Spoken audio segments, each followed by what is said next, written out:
നമസ്കാരം. ഫണ്ട് എടുത്ത് റിസ്കിന്റെ പുതിയൊരു അധ്യായത്തിലേക്ക് സ്വാഗതം. നമ്മുടെ ഇന്നത്തെ വിഷയം കുറച്ച് വ്യത്യസ്തമാണ്. നിയമമാണ് വിഷയം. കഴിഞ്ഞ കുറച്ച് കാലങ്ങളായിട്ട്, അല്ലെങ്കിൽ അതിനു മുമ്പ് തന്നെ, കുറച്ചു പേരൊക്കെ നമ്മളോട് ചോദിക്കുന്ന ഒരു ചോദ്യമാണ്. ഞാനൊരു സ്റ്റോക്ക് വാങ്ങിക്കണമെന്ന് കരുതി, അപ്പോൾ അതിന്റെ വില ഇന്ന വിലയായിരുന്നു. ഉദാഹരണമായിട്ട് 100 രൂപയായിരുന്നു. ട്രേഡിംഗ് അക്കൗണ്ടിൽ പണമില്ലാത്തത് കൊണ്ട് ബാങ്ക് അക്കൗണ്ടിൽ നിന്നും പണം ആഡ് ചെയ്യാൻ നോക്കിയപ്പോൾ ആണെങ്കിൽ ബാങ്ക് സെർവർ ഡൗൺ. അത് കഴിഞ്ഞ് ബാങ്ക് സെർവറൊക്കെ നന്നായി വന്നിട്ട് ഞാൻ പണം ആഡ് ചെയ്ത് വന്നപ്പോഴത്തേക്കും ഇതിന്റെ വില 110 രൂപയായി. പിന്നെ എനിക്കത് വാങ്ങിക്കേണ്ടെന്ന് വെച്ചു. 100 രൂപയ്ക്ക് വാങ്ങിച്ച് 110 രൂപയ്ക്ക് വിൽക്കാമെന്നായിരുന്നു എൻ്റെ ഒരു ടാർഗറ്റ് പ്രൈസ്. 1000 എണ്ണം വാങ്ങാമെന്നാണ് ഞാൻ ഉദ്ദേശിച്ചത്. അപ്പോൾ അതുകൊണ്ട് 10,000 രൂപയ്ക്ക് നഷ്ടം വന്നു. അപ്പം ഇങ്ങനെയുള്ള ഒരു ഓപ്പർച്യൂണിറ്റി ലോസ്, അവസര നഷ്ടത്തിന് വല്ലതും ചെയ്യാൻ പറ്റുമോ നിയമപ്രകാരം എന്ന് പറഞ്ഞിട്ട്. അപ്പം അങ്ങനെ ഇരിക്കുക, ഇത് വളരെ സീരിയസ് ആയിട്ട് അടുത്ത കാലത്ത് നമ്മുടെ തന്നെ ഒരു ക്ലയൻറ്റ്, അദ്ദേഹം LND ഏകദേശം 3200 രൂപയ്ക്കൊക്കെ വാങ്ങിക്കാൻ വേണ്ടി ശ്രമിച്ചു.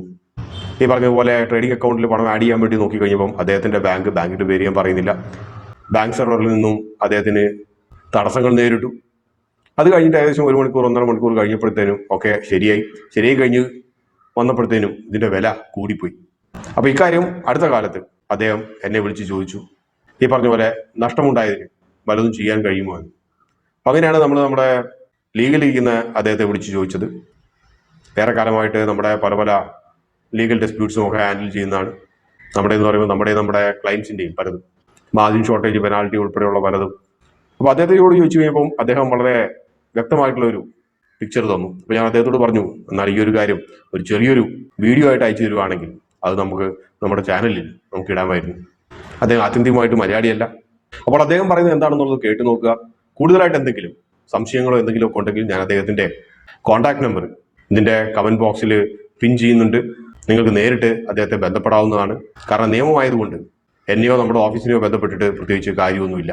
നമുക്ക് ആ വീഡിയോ കാണാം. നമസ്കാരം, ഞാൻ അഡ്വക്കേറ്റ് ബെൻസിക്കർ രാജ. ഞാൻ ഇപ്പോൾ ഇവിടെ ഡിസ്കസ് ചെയ്യാൻ പോകുന്നത് എന്താണെന്ന് പറഞ്ഞാൽ, നമ്മുടെ ബാങ്ക് അക്കൗണ്ട് അല്ല ഡിമാറ്റ് അക്കൗണ്ടിൽ ടെക്നിക്കൽ ഗ്ലിച്ചസ് വന്നിട്ട് എന്തെങ്കിലും ലാസസ് ഒക്കെ ആയെങ്കിൽ അതിൻ്റെ ലീഗൽ റെമഡീസ് എന്താണെന്ന് കുറിച്ചാണ് ഞാൻ ഡിസ്കസ് ചെയ്യാൻ പോകുന്നത്. അതായത് നമ്മളിപ്പോൾ എന്തെങ്കിലും ട്രേഡിംഗ് ചെയ്യണമെങ്കിൽ നമുക്കൊരു ഡിമാറ്റ് അക്കൗണ്ട് വേണം. ആ ഡിമാറ്റ് അക്കൗണ്ടിൽ അതായത് മണി ഡെപ്പോസിറ്റ് ചെയ്യണമെങ്കിൽ അതിനൊരു ബാങ്ക് അക്കൗണ്ട് നമ്മൾ ലിങ്ക് ചെയ്ത് വയ്ക്കും. അതായത് ബാങ്ക് അക്കൗണ്ട് നമ്മുടെ പേരിൽ കാണും. So bank account and the demat account അത് രണ്ട് ലിങ്ക് ആയിരിക്കും. അപ്പോൾ ഇപ്പോൾ സ്റ്റോക്സ് ഒക്കെ നമ്മൾ വാങ്ങിക്കണമെങ്കിൽ നമ്മുടെ ഇന്ത്യൻ സ്റ്റോക്ക് മാർക്കറ്റിൽ മോർണിംഗ് 9:15 ടു ഈവനിങ് 3:30 ഈ സമയത്തിനകത്ത് നമ്മുടെ ഇഷ്ടപ്പെട്ട സ്റ്റോക്സിനൊക്കെ നമ്മൾ വാങ്ങിക്കും. സോ നമ്മൾ വാച്ച് ചെയ്യാൻ തുടങ്ങുന്ന സമയം എന്താണെന്ന് പറഞ്ഞാൽ 9:15 നമ്മൾ വാച്ച് ചെയ്യാൻ തുടങ്ങും. അപ്പം ഏതെങ്കിലും സ്റ്റോക്ക് വാല്യൂ കുറവായിരിക്കും നമ്മൾ വാങ്ങിച്ചാൽ അതിന് വാല്യൂ കൂടുമ്പോൾ നമുക്ക് ഗെയിൻ വരും. സോ ഇതേപോലെ നമ്മൾ ചില പ്രാവശ്യം നമ്മൾ ഈ വാച്ച് ലിസ്റ്റിൽ ചില സ്റ്റോക്സൊക്കെ നമ്മൾ വാച്ച് ലിസ്റ്റിൽ വെച്ചിരിക്കും.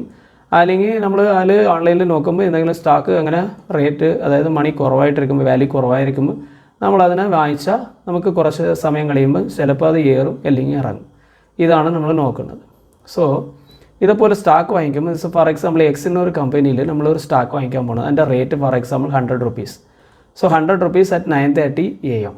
സോ അപ്പോൾ നമ്മൾ വിചാരിക്കുന്നു നമ്മൾ ഈ സ്റ്റോക്കിന് ഒരു 100 സ്റ്റോക്സിനെ നമ്മൾ വാങ്ങിക്കാമെന്നിൽ, ബിക്കോസ് അതിൻ്റെ റേറ്റ് 100 അല്ലേ. അപ്പം ഇനി കുറച്ച് പ്രാവശ്യം കഴിഞ്ഞ് ഈ ടെക്നിക്കൽ ഇൻഡിക്കേറ്റേഴ്സ് മറ്റേ ഫണ്ടമെൻ്റൽസ് ഒക്കെ നോക്കുമ്പോൾ എങ്ങനെയായാലും ഇത് കയറാനുള്ള ഒരു കോൺഫിഡൻറ്റ് ലെവൽ നമുക്ക് കിട്ടും.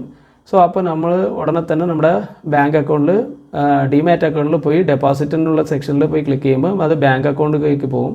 അതിൽ ബാങ്ക് അക്കൗണ്ടിൽ പോയിട്ട് അതിൽ നമ്മൾ even Google pay or else internet banking ഏതെങ്കിലും ഒരു റൂട്ടിൽ അത് നമുക്ക് മണി ക്രെഡിറ്റ് ആയി. അപ്പോൾ ക്രെഡിറ്റ് ആകുമ്പോൾ നമുക്ക് അതിനെ ആ പ്രാവശ്യത്തെ ആ റേറ്റിൽ നമ്മൾ വാങ്ങിക്കാം. സപ്പോസ് ഫോർ എക്സാമ്പിൾ ഇപ്പോൾ ഒരു എക്സിനുള്ള ഒരു കമ്പനിക്ക് 9:30 AM നമ്മൾ ഇത് വാങ്ങിക്കാൻ പോകണം, 100 rupeesന് വാങ്ങിക്കാൻ പോകണമെന്ന് വിചാരിച്ചിട്ട് നമ്മൾ ഒരു 100 സ്റ്റോക്സിൻ്റെ എമൗണ്ടിനെ ട്രാൻസ്ഫർ ചെയ്യാൻ ഈ ഡിമാറ്റ് അക്കൗണ്ടിന് ഡെപ്പോസിറ്റ് സെക്ഷനിൽ പോയി ക്ലിക്ക് ചെയ്തിട്ട് ബാങ്ക് അക്കൗണ്ടിലേക്ക് അത് ട്രാൻസ്ഫർ ആകും.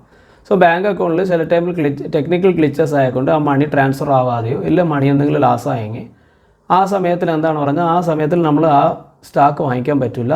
സോ വാങ്ങിക്കാൻ പറ്റിയില്ലെങ്കിൽ അത് കുറച്ച് നേരം കഴിയുമ്പം അതിൻ്റെ stock suppose 100 rupees stocks it will go to 150. അപ്പോൾ 50 rupees കൂടി 50 rupees കയറിയതിന് ശേഷം ഈ ബാങ്ക് ടെക്നിക്കൽ ഗ്ലിച്ചസ് ക്ലിയർ ആയെങ്കിൽ നമുക്ക് എത്ര ലാസ് വരും അവിടെ.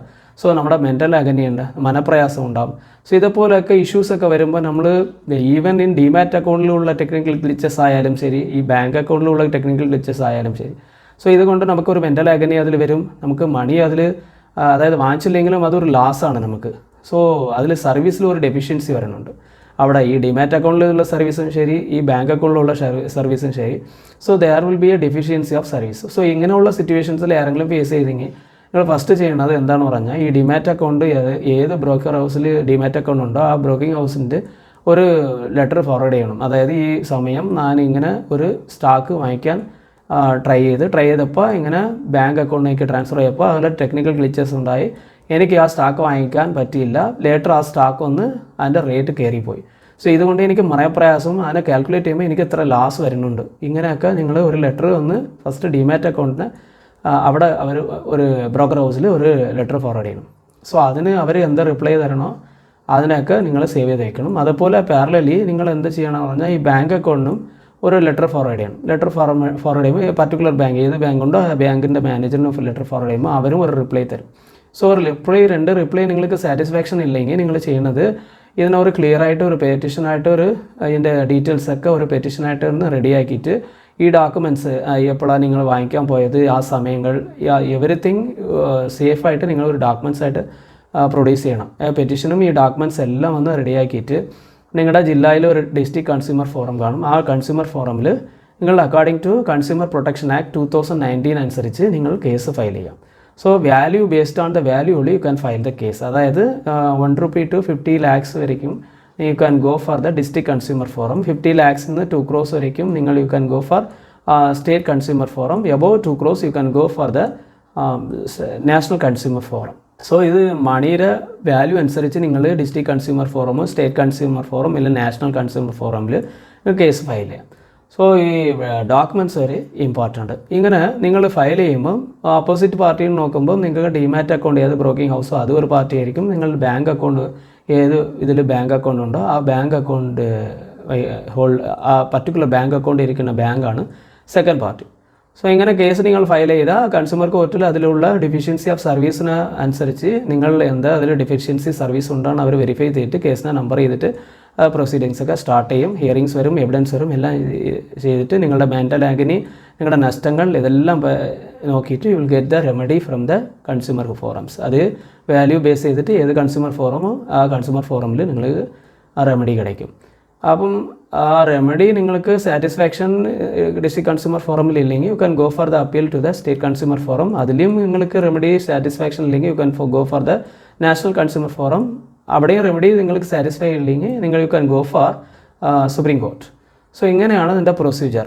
സോ ഇതുപോലെ ആരെങ്കിലും നിങ്ങൾ ഡിമാറ്റ് അക്കൗണ്ടിൽ ടെക്നിക്കൽ ഗ്ലിച്ചസ് കൊണ്ട് നിങ്ങൾക്ക് മണി ലാസ്സായെങ്കിൽ, അതുപോലെ ബാങ്ക് അക്കൗണ്ടിൽ എന്തെങ്കിലും ടെക്നിക്കൽ ഗ്ലിച്ചസ് ഉണ്ടായി നിങ്ങൾ മണി ലാസ്സായെങ്കിൽ, നിങ്ങൾക്ക് മെൻ്റൽ ആഗനി ഉണ്ടായിരുന്നെങ്കിൽ you can approach these proper consumer court.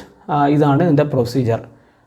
So ഇതുപോലെ ആരെങ്കിലും ഇതുപോലെ സഫർ ആയിട്ടെങ്കിൽ ഈ പ്രൊസീജിയറിൽ നിങ്ങൾ ഫോളോ ചെയ്ത് you can get the legal remedy. So thank you.